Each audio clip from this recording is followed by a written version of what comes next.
We'll guide you through how to see your comments on YouTube. If you find this useful, then consider subscribing and liking the video. Here we are on YouTube, and so you're interested in seeing your comments. We're going to guide you through how this can be done. You can go and see a list of the different comments you've made on the videos. Perhaps you want to go and delete a comment, or you're just interested in going and seeing the different things you commented on. So without any other further ado, let's get started. What you want to do is come to the bottom right and press U, like so. Now it's important to note this will vary depending upon the channel, so press accounts in the top left and change if you want.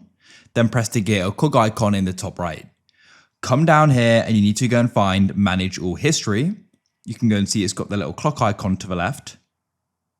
Then you'll be brought to this page. You can go and see your watch and search history when you scroll down here, but you need to press interactions in the top right. Then in video interactions, you can go and find comments and replies.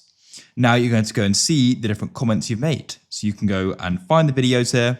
If you want to go and delete one, you could go and press the cross over to the right, and that'll then go and delete it. So it's that simple. If you found this useful and you want to see more like this, then please consider subscribing and liking the video.